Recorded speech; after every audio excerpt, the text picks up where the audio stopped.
Hello, ladies and gentlemen. Welcome to episode 2 of PGM India Mutual Fund presents Live Mint, Amend, Adjust, and Adapt. This is a series of high-powered discussions and analysis where we're trying to look at various success mantras in what is likely to be the new normal in the post-COVID world. Now, I'm Vikram Chandra, founder of Heritage. Today, we're going to be looking at the topic of health and well-being. And obviously, in the middle of coronavirus, I think all of us are thinking about our health a lot more than we ever really want to be doing. Obviously, there's been a downside, but in some ways, maybe people have found a different way of doing things. Do you think it is possible that some of the lessons we will have learned as a result of these 100 days or 150 days or however long it is before it ends may in the long term actually make us realize certain other values? The value of family, the fact that the families are spending so much time together and are saying, it's not been as bad as we thought it might be. The value of saying, okay, let's eat. You're getting into the habit of exercising and saying, okay, I'm going to exercise now. I like it. People have started meditating and saying, okay, I actually enjoyed this. Maybe I'll keep on doing it.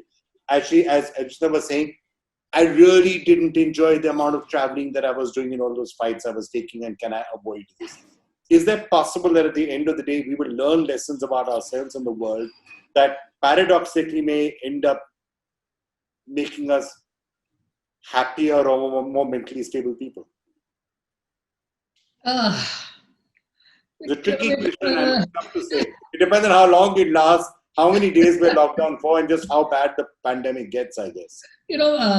Two sides to it. There is no doubt about the fact that we have learned, whether we like to learn or not, but we have learned. We have learned minimalistic living. We have learned the value of connections and family. We have learned that we can manage ourselves with a lot less than what we thought we could. All that is true.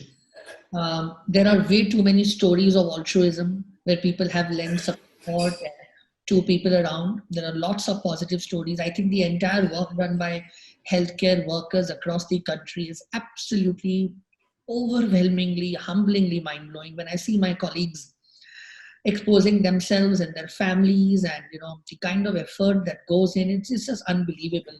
I can tell you from own personal experience, one fine day I was entering our hospital and Arogya Setu changed the color, and at that time we had a norm that one had to test. And Vikram, I was standing in our flu clinic in our own hospital waiting for my test, and I realized that how anxiety provoking it would have been for everybody else. And the only thing that was on my mind was I have 4 people above the age of 80 at home, others, and I've been seeing people and friends, my colleagues at work. What if it comes positive? The impact on them, and it did had an impact. Fine, it turned negative, and one continued doing what one does.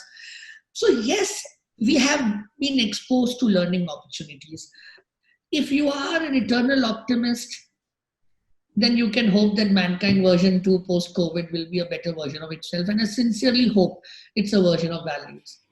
But if you've seen the way we have been living for the past 2-3 decades, and with the stagnation, the degeneration, and the deterioration of almost everything around us, where means really have stopped mattering, ends do, our portrait self and social conformity has taken over everything else. Our vested interests drive us a lot more. Values have taken a beating.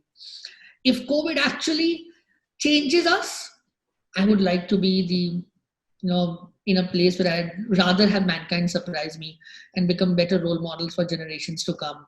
But we'll have to wait and watch, Vikram. We are highly capable of, the moment we are out of COVID, highly capable of not stopping at the red lights again, and starting the drunk driving, and starting the MMSs, and starting the trolling, and starting the cyberbullying. We're highly capable of that. I just hope somewhere it strikes a chord. There was a learning opportunity. We either take it or we lose it all over again. All right, that's really well put. But I hate to tell you that people in Delhi, on the rare occasions I've stepped out, still driving badly. So that's not really true. All right, last quick word on this program from you, Dr. Parikh. One mantra for mental well-being to follow for the next 1 month or 2 months. Prioritize mental health at all levels.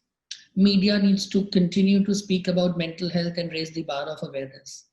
Entertainment media needs to be responsible in portrayal of mental health. Social media needs to become a positive place. Government agencies need to ensure that the right messaging and the right help reaches to the vulnerable.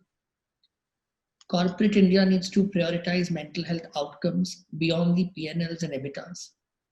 And the bottom line is a pandemic is pan. It's about everybody. It's not about an individual problems, individual approach. What we truly need is collectivism, connectedness, altruism. And when that comes together, that's where we'll be able to take care of ourselves, the society, with a sense of responsibility. And we owe it to the next generation. We've been horrible as role models. This is one opportunity to show paths to the youth, or just let them take it forward so that they do a better job than what we've been doing all these years.